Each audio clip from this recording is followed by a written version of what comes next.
이 초실절에 담겨진 의미가 무엇이며, 그리고 초실절이 오멜개수의 시작을 의미하는데 그 의미가 무엇인지 우리는 알아야 합니다.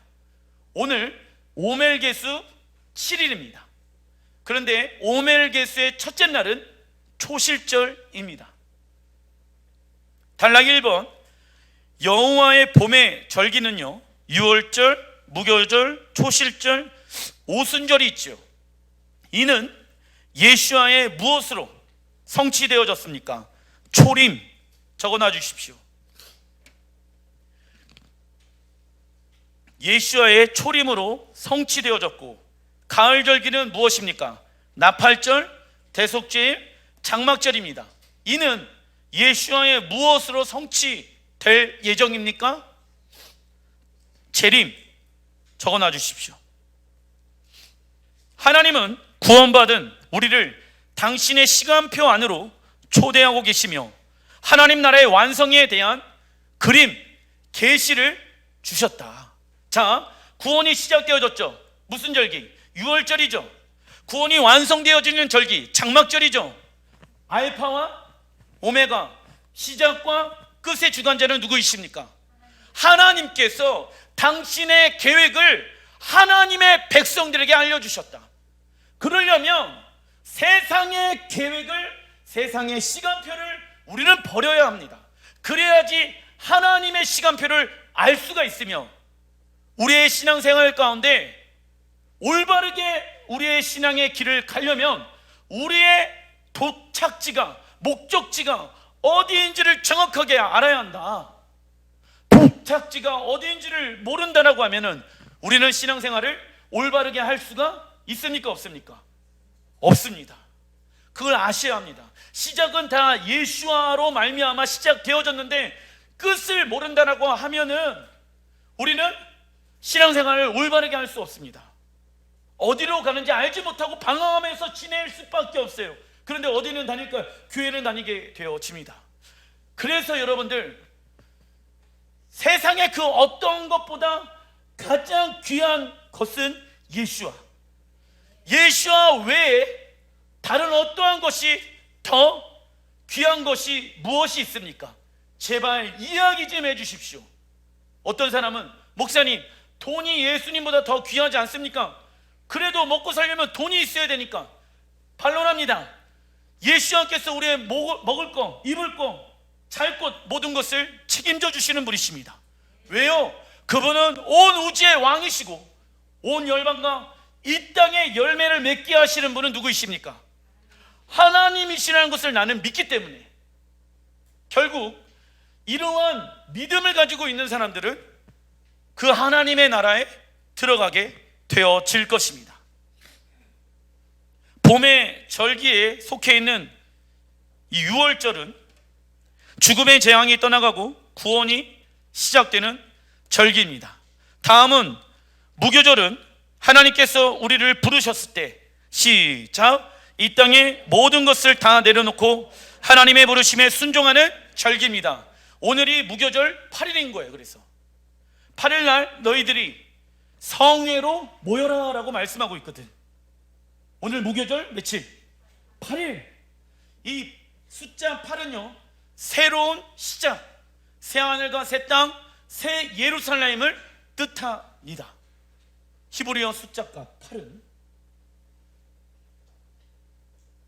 다음은 초실절이죠. 초실절은 히브리 원어로 비쿠림이라고 얘기하고 있습니다. 초실절에 대해서 레위기 23장 10절에 말씀하고 있습니다. 시작, 이스라엘 자손에게 말하여 이르라. 너희는 내가 너희에게 주는 땅에 들어가서 너희의 곡물을 거둘 때 너희의 곡물의 첫 이삭 한 단을 제사장에게 가져갈 것이요, 안식일 이튿날 곧 너희가 요제로 곡식단, 적어놔 주십시오. 초실절 날에 가져온 날로부터 세어라. 그 세는 방법을 하나님이 말씀해 주시죠. 7 안식일에 수요를 세우고, 그러면 7번의 안식을 세라라고 말씀하고 있습니다. 일주일은 7일로 구성되어져 있죠. 그러면 7, 7에 49. 그래서 오순절을 구약에서는 뭐라고 말하고 있습니까? 77절이라고 말하고 있습니다. 16절 시작. 일곱 안식일 이튿날까지 합하여 50일을 계수하여 새 소재를 여호와께 드리되. 적어놔 주십시오. 오멜 계수. 오멜이라는 것은 보리 한 단을 이야기했었을 때 오멜이라고 하고, 계수는 이 단을 세어라 라는 것입니다. 자, 오멜 계수 오늘은 7일. 그 오멜의 숫자를 세어라. 한 단, 두 단, 세 단, 네 단, 그리고 50단의 숫자까지. 이스라엘에서 초실절은 보리를 추수하는 시기입니다. 이때 첫 번째 추수하는 보리 한 단을 히브리어로 오멜이라고 하며, 초실절은 한 오멜을 하나님께 드리는 날입니다. 이 추수의 첫 수확말은 먼저 하나님께 올려드리고 난 다음에야 그 해에 곡식을 추수해서 먹을 수 있습니다. 그 이유는 이 땅과 땅의 모든 소산은 모두 하나님께 속한 것이기 때문에 그렇습니다. 우리는 초실절에 적어놔 주십시오. 이 땅에서 열매 맺게 하시는 분.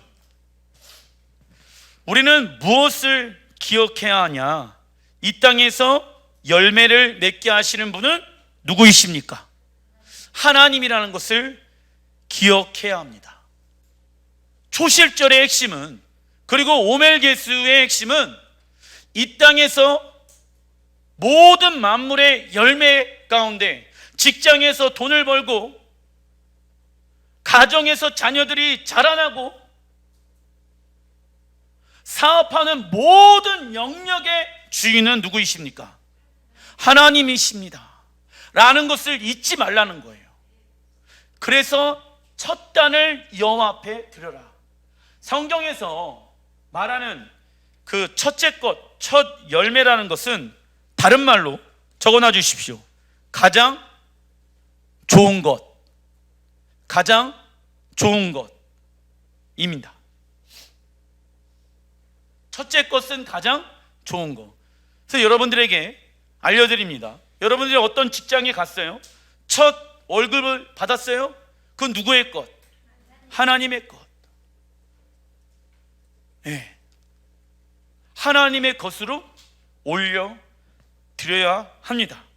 우리는 가장 첫 번째 것, 가장 좋은 것을 하나님께 드려야 합니다.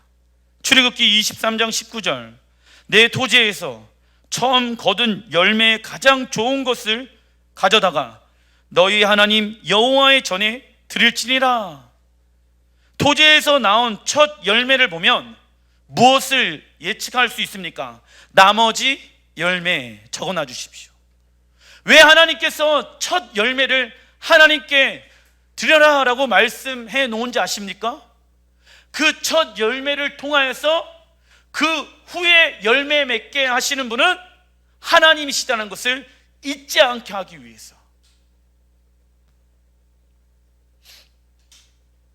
이 첫 열매는 뒤따라 올 것에 대한 예언적 그림인 것입니다. 그래서 믿음으로 드리는 거예요. 첫 번째 월급을 받고 모두 다 그냥 여호와 앞에 드리는 거예요. 왜요? 그 뒤에 이러한 동일한 열매, 더 좋은 열매를 맺게 하시는 분이 하나님이십니다 라는 것을 나는 무엇하기 때문에? 믿기 때문에. 그런데 첫 수확물을 하나님께 드린다는 것은 쉽지가 않아요. 왜? 한 달 동안 생활을 해야 하잖아요. 그죠? 그런데 나의 입을 거 먹을 거 누가 채워주십니까? 그런데 그 첫 것을 내가 먹으면 나머지 열매는 맺을 수가 없지 않을까요? 고린도전서 15장 20절에도 초실절에 대해서 말씀하고 있는데 20절 시작. 그리스도께서 죽은 자 가운데서 다시 살아나사 잠자는 자들의 첫 열매가 되셨도다. 먼저는 첫 열매인 그리스도요, 다음에는 그가 강림하실 때에 그리스도에게 속한 자요. 그분이 가장 귀한 분이시잖아요. 가장 귀한 분께서 첫 열매로 하나님께 드리게 되어진 거예요. 그리고 그분의 열매로 말미암아 누가 부활의 열매를 맺게 되어집니까? 우리가 부활의 열매로 맺게 되어진 것입니다. 예수와께서 부활하신 초실절에 이스라엘 백성들은 처음으로 수확한 곡식 한 단을 제사장에게 가져와 여호와 앞에 흔들었습니다. 그런데 이날 예수와께서 부활의 첫 번째 열매, 가장 좋은 것으로 하나님께 드려지기 위해 부활하셨습니다. 이스라엘 제사장들은 여호와의 절기가 메시아에 대한 예표라는 것을 알고 있었다. 그러나 그들은 종교적 형식에만 급급했던, 무슨 누룩? 바리새인들의 누룩. 무슨 얘기냐? 초실절이 메시아에 대한 부활이라는 것을 알고 있었다고. 그런데 그 안에 메시아에게 집중하지 않고 그냥 형식에만 집중했다고. 그러니까 예수와를 알아볼 수가 없게 되어진 것입니다. 초실절이란, 읽어보겠습니다. 시작. 구원이 시작된 그리스도인이 예수와의 부활의 능력으로 열매 맺는 절기입니다. 우리가 구원의 열매를 맺기 위해서 한 알의 밀알이 땅에 떨어져 죽어야 많은 열매를 맺을 수가 있습니다. 예수와께서 초실절을 바라보시면서 이 말씀을 하신 거예요.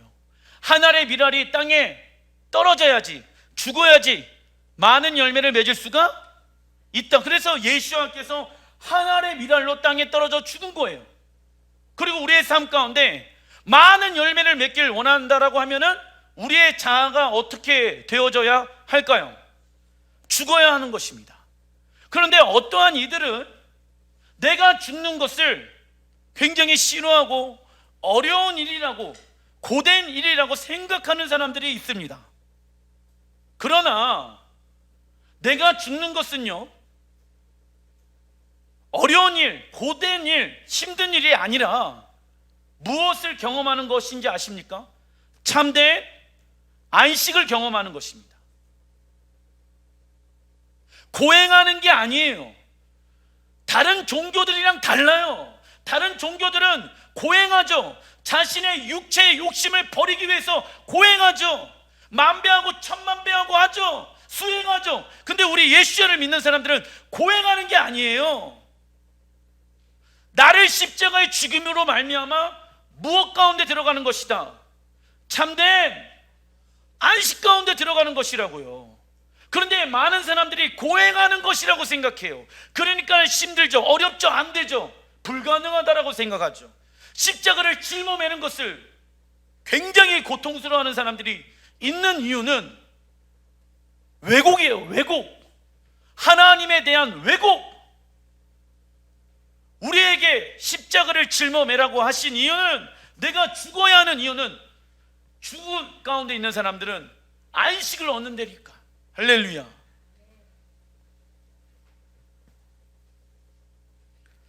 우리의 자아를 날마다 십자가에 못 박고 부활의 능력으로 새 생명 가운데 거한다는 것은 무엇을 뜻할까요? 하나님의 말씀으로 삶을 돌이키는 것. 적어놔 주십시오. 하나님의 말씀으로 삶을 돌이키는 것. 우리의 자아를 날마다 십자가에 못 박고 부활의 능력으로 새 생명 가운데 거한다는 것은 교회 다니는 것이 아니라 말로만 나는 죽고 주가 내 안에 사셨습니다 라고 말하는 것이 아니라 무엇하는 것이다? 하나님의 말씀으로 무엇을? 삶을 돌이키는 것이 그가 내 안에 사셨다라는 것을 말하는 것이죠. 어떤 이들은 자아를 십자가에 못 박는 것을 골치 아픈 숙제로 여깁니다. 그러나 자아를 십자가에 못 박고 부활의 능력으로 살아가는 것은 적어놔 주십시오. 참된 안식 가운데 살아가는 것입니다. 이는 우리의 영혼이 잠잠히 하나님만 바라보는 상태가 되어지는 거예요. 나의 영혼아 잠잠히 여호와 하나님만 바랄지어다. 다윗이 이 고백을 어떻게 할 수 있었겠습니까? 내 자아가 완벽하게 없어져야지 누구만 바라볼 수 있다. 그 하나님만 바라보면 지금 거칠은 광야 가운데 있더라도, 사울 왕이 자기를 죽이려고 쫓아올지라도 그는 어디 가운데 들어갈 수 있다? 참된 안식 가운데 들어간다고. 그러나 사람들은 반대로 생각합니다. 문제가 없고 돈이 많이 벌고 내 삶 가운데 건강해야지 참된 안식 가운데 들어간다라고 생각하지요. 그건 세상 사람들이 생각하는 안식입니다. 그러나 우리 예수야를 믿는 사람들은 내가 죽어야지 내가 어디 가운데 들어간다? 하나님의 참된 안식 가운데 들어가게 되어집니다. 이렇게 살아가는 이유가 고린도후서 4장 16절에 나와 있는데, 시작. 그러므로 우리는 낙심하지 않습니다. 우리의 겉사람은 낡아가나 우리의 속사람은 날로 새로워집니다. 지금 우리가 겪는 일시적인 가벼운 고난은 비교할 수 없을 정도로 영원하고 크나큰 영광을 우리에게 이루어 줍니다. 우리는 보이는 것을 바라보는 것이 아니라 보이지 않는 것을 바라봅니다. 보이는 것은 잠깐이지만 보이지 않는 것은 영원하기 때문입니다. 아멘. 하나님의 영광을 위해서 살다 보면 고난과 역경이 오게 되어집니다. 그러나 이러한 삶을 살아가는 이유는 예수님께서 첫 열매로 부활하셨기 때문에, 그 다음은 예수님께 속한 우리가 무엇 할 차례입니까? 이것을 믿는 사람들은 예수와의 죽음과 부활에 동참한다고. 왜요? 예수님께서 부활의 첫 열매로 부활하신 것을 나는 믿잖아요. 그러면 지금의 고난과 고통은 장차 우리에게 오게 되어진 놀라운 영광에 동참하는 것입니다. 우리가 주님 앞에 부활하게 되어질 것입니다. 이것을 믿는다라고 하면은 고난과 역경에 동참해야 한다. 그러나 믿지 아니하는 사람들은 동참하지 않을 것입니다. 부활신앙이란, 읽어보겠습니다. 시작. 이 땅에 임할 하나님의 나라 새 예루살렘에서 왕노릇하며 살아가는 것을 기대하는 것입니다. 이 땅에 임할 하나님의 나라에서 우리는 왕노릇하고 제사장으로서 하나님의 보좌 가운데 나아갈 것을 우리는 믿기 때문에 십자가의 복음의 능력으로 살아가는 것입니다. 히브리서 11장 15절 시작. 그들이 나온 바 본향을 생각하였더라면 돌아갈 기회가 있었으려니와 그들이 이제는 더 나은 본향을 사모하니 곧 하늘에 있는 것이라. 이러므로 하나님이 그들의 하나님이라 일컬음을 받으심을 부끄러워하지 아니하시고 그들을 위하여 한 성을 예비하셨느니라. 히브리서죠. 그러면 지금 아브라함에게 하나님이 말씀하시는 그 성은 무엇을 말하고 있는 것일까요? 새 예루살렘. 적어놔 주십시오. 아브라함의 나온 본향을 갈대아 우르이지요. 그런데 더 나은 본향을 사모하는데 이는 하늘에 있는 것이었습니다. 그 하늘에 있는 것이 한 성이라고 표현하고 있죠. 그 성의 이름은 새 예루살렘. 창세기 때 아브라함은 무엇을 바라봤다? 새 예루살렘. 놀랍죠. 아브라함은 이미 마지막에 어떻게 이 땅이 변화되어질 것인가에 대해서 알고 있었다. 믿고 있었다. 그러니까 믿으니까 그 새 예루살렘이 이 땅 가운데 임할 것을 믿는 믿음으로 하나님의 말씀에 순종하잖아요. 떠나지 않고 돌아갈 기회가 있었죠. 세상으로 돌아갈 기회가 너무나도 많이 있었죠. 그러나 그는 하나님을 믿어요. 어떠한 하나님? 그분이 이 땅 가운데 오셔서 이 땅을 하나님의 나라로 만들어 놓으실 것을 아브라함은 믿었다고요. 그 성의 이름은 새 예루살렘.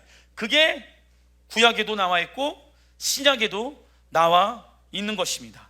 출애굽기 13장 4절 시작. 아비월 이 날에 너희가 나왔으니 날에는 구름 기둥 밤에는 불 기둥이 백성 앞에서 떠나지 아니하리니 모세가 바다 위로 손을 내밀매 여호와께서 큰 동풍이 밤새도록 바닷물을 물러가게 하시니 물이 갈라져 바다가 마른 땅이 된지라. 아비월, 다른 말로 니산월에 이스라엘 백성들이 나왔다라고 말하고 있죠. 6월절은 구원의 여정의 끝이 맞다 아니다? 아니다. 6월절은 구원의 여정의 시작이다. 만약에 구원의 여정이 끝이다라고 하면은 무교절, 초실절, 오순절, 가을절기 있을 필요가 있다 없다? 없겠죠. 그죠? 왜 적어놨어? 하나님이 할 일 없이. 한 번 구원은 영원한 구원이라는 것을 하나님이 말씀하셨다라고 하면 딱 6월절만 적어놓으면 끝나는 거예요. 그죠? 근데 왜 무교절, 왜 초실절, 오순절, 가을절기에 대해서 하나님이 말씀해 놓으셨을까요? 6월절은 구원의 여정이 끝이 아니라 구원의 여정의 시작이란다. 구원의 여정이란 적어놔 주십시오. 하나님과 동행하는 것입니다. 구원이 시작되어져서 구원이 완성되어지는 장막절 날까지 하나님과 무엇하는 삶? 동행하는 삶. 하나님의 말씀에 순종하는 것. 그게 구원의 여정 가운데 있는 사람들의 모습이다. 그러나 구원이 시작되어졌지만 구원의 여정 가운데 탈락되어지는 사람들이 성경에 보면은 있어요, 없어요? 6월절 어린 양의 피로 말미암아 구원받은 1세대 이스라엘 백성들 2명 빼놓고 다 못 들어가잖아요. 여러분들 왜 성경은 그것을 기록하고 있을까요? 우리에게 시사하는 바가 있는 것입니다. 구원 한번 시작되어졌다고 해갖고 그게 구원이 완성이 되어진 것이 아니야. 구원의 여정 가운데 너희들이 들어가야 되는데 구원의 여정은 하나님과 동행하는 거야. 구원이 우리에게 가장 값진 거야. 할렐루야. 따라해 주시면 감사하겠습니다. 구원이 우리에게 가장 값진 것이다. 여러분들 구원보다 가장 값진 것이 무엇이 있습니까? 그분과 왕노릇하고 그분의 모든 것을 하나님이 나에게 맡겨주시는 것이 구원인데 구원보다 더 값진 것이 있다 없다? 없죠. 없죠.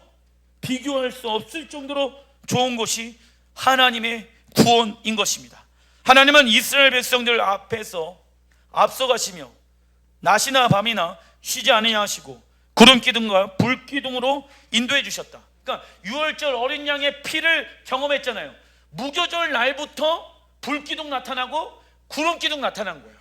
구원이 시작되어지고 나서부터 하나님은 이스라엘 백성들과 동행하였다. 그때부터 하나님이 당신의 임재와 능력을 상징하는 구름 기둥과 불 기둥을 그들에게 계시해 주셨습니다. 그때 애굽의 왕 바로가 그의 군대와 함께 이스라엘을 뒤쫓아오게 되어집니다. 이스라엘은 하나님의 임재와 능력을 상징하는 구름 기둥과 불 기둥 앞에 있었지만 금방 두려움에 사로잡혀 모세를 향해 원망의 소리를 쏟아냅니다. 왜 우리를 애굽에서 건져냈냐? 다시 우리는 돌아가겠다. 그런데 지금 눈앞에 뭐가 있습니까? 구름 기둥, 불 기둥.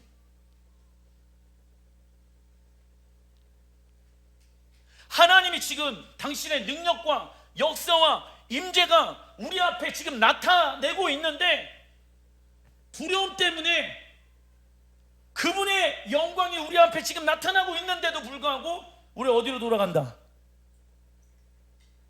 세상으로 돌아가고 싶다. 우리도 그럴 수가 있을까요? 없을까요? 목사님, 하나님이 내 앞에 나타나면 난 당연히 하나님께 올인하죠, 이렇게 생각하시죠? 그렇게 안 될걸요? 그렇게 안 돼요. 시간만 좀만 지나가 보세요. 금방 하나님의 역사를 잃어버리게 되어지는 게 우리의 본성입니다. 우리가 잊지 아니하면은 우리의 믿음은 계속 지속되어지겠죠. 우리가 믿지 않고 잃어버리니까 무엇을? 하나님의 현존하심과 하나님의 임재하심과 하나님의 능력을 잃어버려요. 내 삶 가운데 하나님의 능력과 역사가 나타나는 것을 잃어버려요. 그러니까 이스라엘 백성들처럼 모세를 원망할 수도 있겠지요. 이처럼 수많은 하나님의 기적과 보호하심이 우리의 삶 가운데 채우고 있지만 세상 앞에서 다시 두려움과 원망하는 소리가 우리에게도 있을 수 있다. 이때 하나님은 모세에게 홍해를 향해 손을 내밀게 하셨습니다. 모세의 손에는 아무런 것도 들려진 것이 없었다. 그러나 하나님은 무엇을 통해 역사하셨습니까? 모세의 빈손. 자, 출애굽기 14장 21절, 모세가 바다 위에 손을 내밀매 손에 쥐어진 게 있었다 없었다? 없었다. 여호와께서 큰 동풍이 밤새도록 바닷물을 물러가게 하시니 강풍으로 바람을 불게 하셨다. 무슨 얘기일까요? 갑자기 우리는 이 홍해가 바닷물이 없어진 것을 생각했잖아요. 근데 그러지 않았어요. 밤새도록. 그러면 하루가 지나갔죠. 6월절에 어린 양 피를 발랐어. 무교절에 나왔죠. 무교절에는 맞자를 먹는 날이잖아. 바로 나와라. 그리고 나서 밤새도록 하루가 또 지났죠. 초실절이에요. 그러면 초실절은 무엇을 의미한다? 부활을, 예수와의 부활을 의미하죠. 애굽 사람들의 입장으로 봤었을 때 이스라엘 백성들이 지금 바다로 들어가서 어떻게 되어지는 것입니까? 죽는 거예요. 그러나 홍해 건너편에 있는 사람들의 입장에서는 이스라엘 백성들이 무엇을 경험하는 것입니까? 부활을 경험하는 거예요. 이걸 여러분들이 알고 계셔야 하는 것입니다.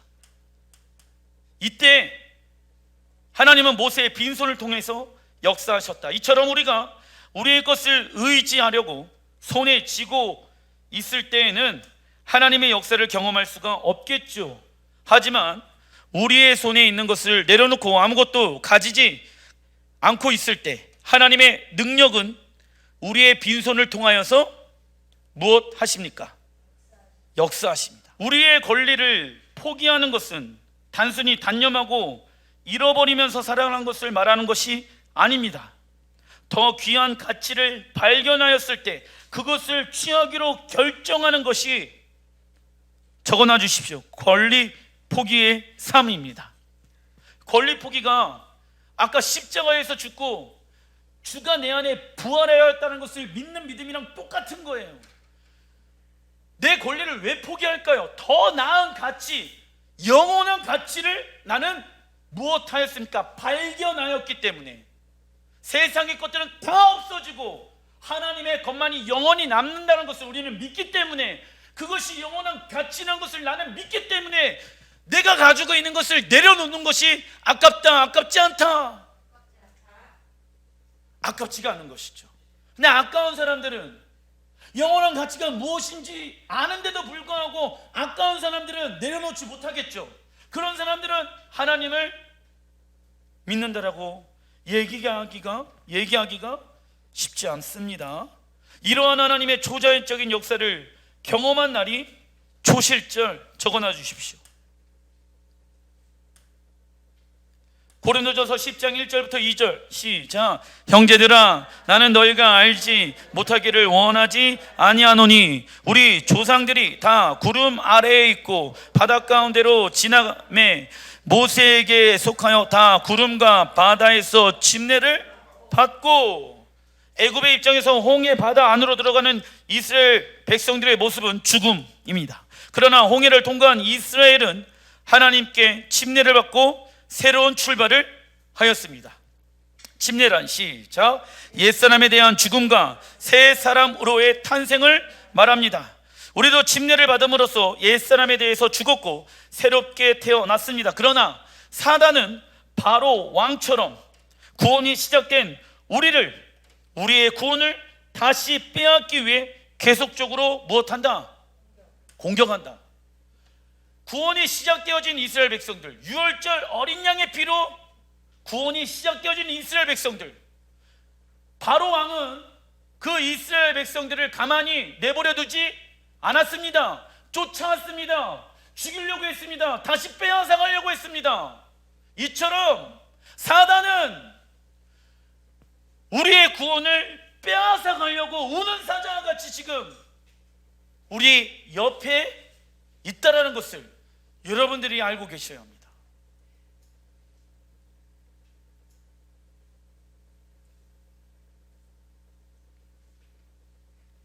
이때 우리의 권리를 하나님께 내어드림으로 참된 안식 가운데 들어가는 무슨 연습? 예행 연습을 해야 합니다. 그 이유가요, 요한계시록에 나와 있죠. 계시록 18장 21절, 큰 성 바벨론이 이같이 비참하게 던져져 결코 다시 보이지 아니하리로다. 또 내가 하늘에 열린 것을 보니 보라, 백마와 그것을 탄 자가 있으니 그 이름은 충신과 진실이라. 그가 공의로 심판하며 싸우더라. 마지막 때 하나님 나라의 백성과 적그리스도의 나라 큰 성 바벨론이 큰 전쟁이 일어나게 될 것이다. 이때 예수께서 영광 중에 왕으로 오셔서 사단으로부터 이스라엘과 온 열방을 구원케 할 것입니다. 마지막 때의 악한 제국에 대한 모습을 애굽처럼 잘 보여주는 것이 없습니다. 이처럼 출애굽기에 나온 이스라엘의 최초의 구원과 요한계시록에 나온 최후의 구원의 사건은 동일하게 진행되어질 것이다. 자, 정리하고 하겠습니다. 최초의 구원은 출애굽기에 나와 있죠. 그리고 최후의 구원 또한 하나님께서 적그리스도의 나라를 멸하시면서 이 땅에 예수와께서 오시게 되어집니다. 어떠한 모습과 같습니까? 하나님이 애굽을 멸하신 모습과 같은 거예요. 왜? 그 당시 최강의 군대가 애굽이었거든. 하나님은 적그리스도의 나라를 이 땅 가운데 허락하실 것입니다. 그러나 그 마지막은 누가 승리한다? 하나님의 나라가 승리할 것을 하나님은 다 계획해 놓으셨다. 할렐루야. 그래서 마지막 때에 그 영적 전쟁을 알기 원한다라고 하면은 무엇을 봐야 한다? 요한계시록과 출애굽을 알고 있어야 되는 거예요. 왜요? 우리의 최종적인 구원의 완성의 모습이 최초의 구원의 모습과 동일하게 움직이고 있고, 요한계시록을 쓴 사도 요한은 유대인이었습니다. 요한계시록은 무엇을 바탕으로 쓰여졌다? 모세 오경. 요한계시록은 이 땅의 종말에 대해서 나와 있죠. 종말을 끝을 정확하게 알려면 무엇을 알아야 한다? 창세기. 그죠? 이 계시가 여러분들 가운데 있기를 주님의 이름으로 축복합니다. 요한계시록에 나온 마지막 때 재앙은 출애굽기의 재앙들과 연결되어져 있습니다. 그리고 출애굽의 심판의 결과와 요한계시록의 적그리스도의 심판의 결과는 적어놔 주십시오. 하나님의 최종 심판으로 마무리가 되어진다. 그래서 마지막 때 그리스도인들은 출애굽기에 나와 있는 하나님의 초자연적인 역사와 더불어 사도행전에 나와 있는 하나님의 초자연적인 역사를 동일하게 무엇한다? 경험하게 될 것입니다. 즉 하나님은 알파와 오메가이시며 처음과 마지막은 누구에게 달려 있습니까? 하나님께 달려 있습니다. 우리는 이 땅에 완성되어질 하나님 나라와 구원을 이루어가는 예행 연습을 통해 준비해야 합니다. 그리고 초실절은 오멜게스의 첫째 날을 의미한다. 단락 1번, 하나님은 초실절을 경험한 모세에게 첫날부터 시작하여 50일을 세워라 명령하고 계신다. 이를 오멜게수라고 말하며 히브리어 오멜은 곡식단의 한 단을 말합니다. 그렇다면 하나님은 왜 50일의 숫자를 세라 명령하셨을까요? 우선 하나님께 오멜을 드릴 때 통째로 드리는 것이 아니다. 먼저 곡식단을 타작하여서 성전 바닥에 펼쳐놓고 바람을 일부러 계속 일으켜 지푸라기들을 날려보내고 곡식의 알갱이만 남게 되어집니다. 이는 하나님의, 적어놔 주십시오, 시험의 바람, 믿음을 테스트한다. 하나님의 시험의 바람을 통하여 우리 안에 있는 지푸라기, 세상의 교훈, 풍조, 악한 생각들을 다 날려보내길 원하시고 계십니다. 그리고 그것을 불에 볶아서 찌어 고운 가루를 만들어 13번의 체질을 해야 합니다. 히브리어 13, 이 숫자값의 뜻은요 하나입니다. 즉 13번의 체질을 통하여 적어놔 주십시오. 하나님과 연합됨을 의미하고 있는 것이다. 매일마다 소제로 하나님 앞에 오멜을 드리게 되어지는데 그냥 곡식단을 가지고 와갖고 통째로 하나님께 드리는 게 아니라 이 소제로 하나님 앞에 올려드리는 거예요. 13번의 체질은 무엇을 의미한다? 여호와와 내가 연합되어지는 것. 내가 완벽하게 가루가 되어야지 누가 내 안에 사실 수 있다? 하나님이 내 안에 사실 수 있다. 불로 구워내어야 한다라고 나와 있죠. 성령의 불을 통하여 내 안에 모든 죄성들이 사라져야 고운 가루가 될 수가 있다. 13번의 체질을 또 하는 이유는 혹여나 그 안에 내가 주인된 생각이 있는지 없는지 다시 한번 점검하는 거예요. 이러한 소제를 50일 동안 하는 거예요. 근데 그 50일 동안 하는 이유는 그 형식에만 머물러 있는 것이 아니라 그 안에 내 안에 있는 죄성을 바라보면서 나를 하나님께 소제로 올려드리는 것을 의미합니다. 그 고운 가루, 소금은 영원한 언약, 그리고 올리브 기름, 성령의 기름 부으심. 왜냐하면 기름이 있어야지 가루들이 엉킬 수가 있거든. 그러겠죠? 가루가 소금이랑 다 있는데 엉키려면, 하나의 덩어리가 되려면은 올리브가 있어야 되는 거 아니겠습니까? 연합을 의미하죠. 그리고 유향은 기쁨. 이 유향을 소제로 하나님께 드려집니다. 이는 구원이 시작된 그리스도인이 예수의 부활의 능력으로 열매를 맺으면서 오순절에 무엇을 만날 준비를 하는 것입니까? 신랑 하나님 예수와 만나기 위한 준비를 하는 것입니다.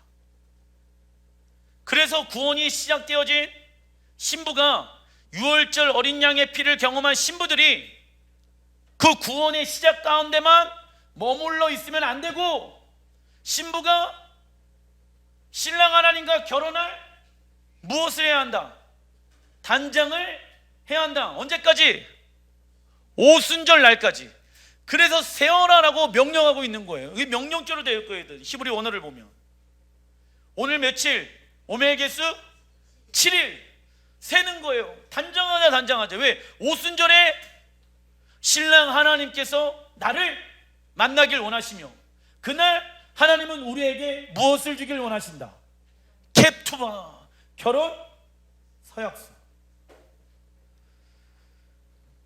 그러한 모습이 신약성경 사도행전 1장 3절에 나와 있는데, 시작. 그가 고난 받으신 후에 또한 그들에게 확신한 많은 증거로 친히 살아계심을 나타내사 40일 동안, 오멜개수 40일 동안 그들에게 보이시며 하나님 나라의 일을 말씀하시니라.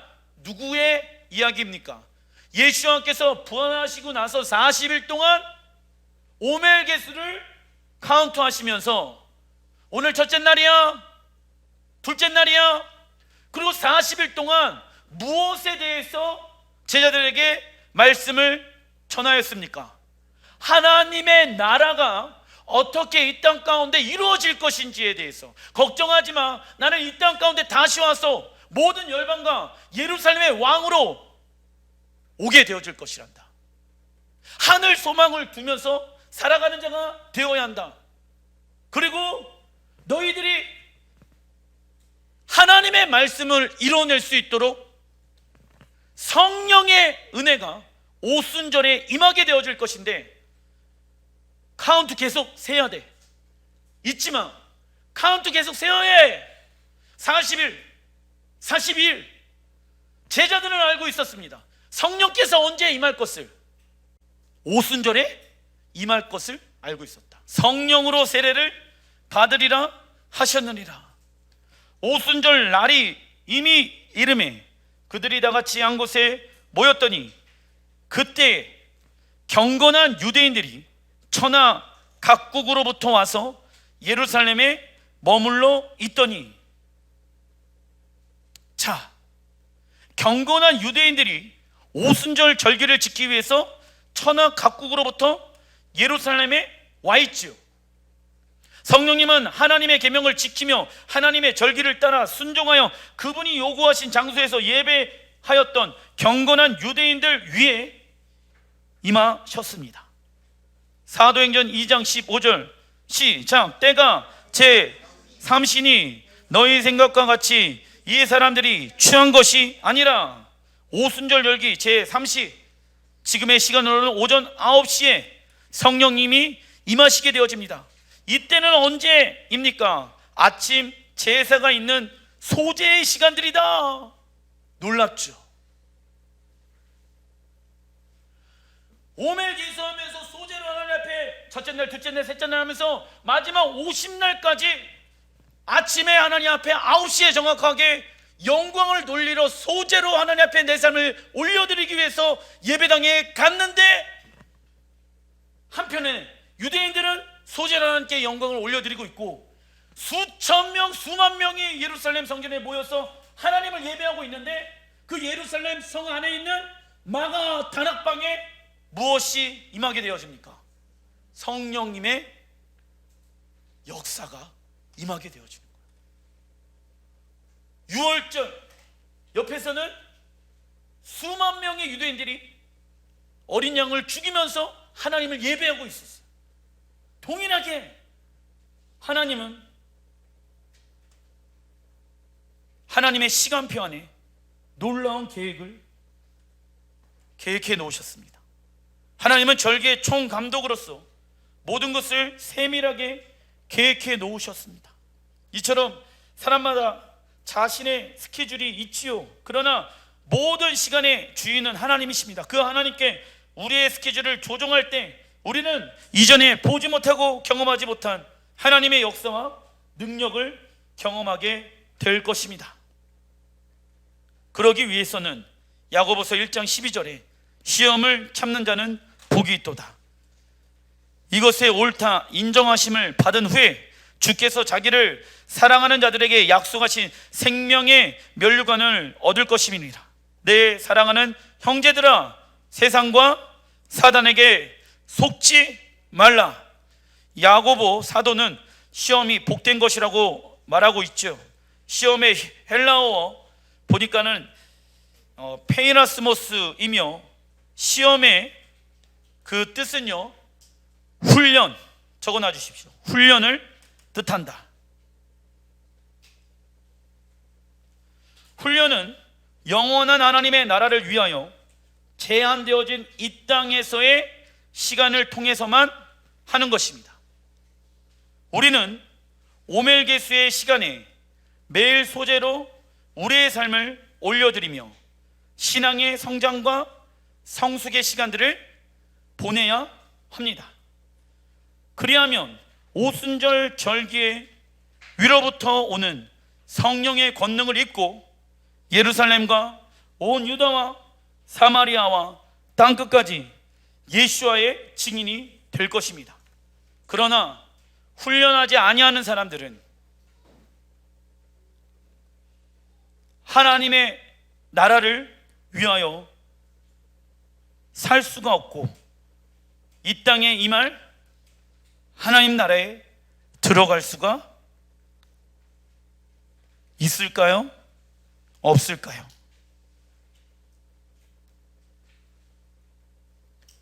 왜 성경은 훈련을 하라고 말씀하고 있을까요?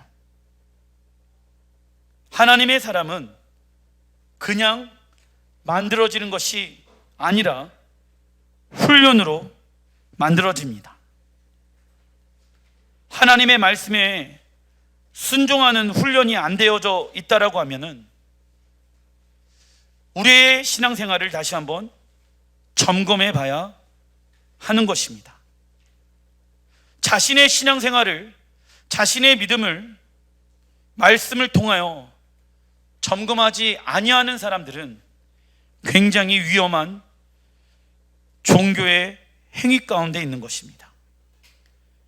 우리가 이 자리에 나와 있는 이유도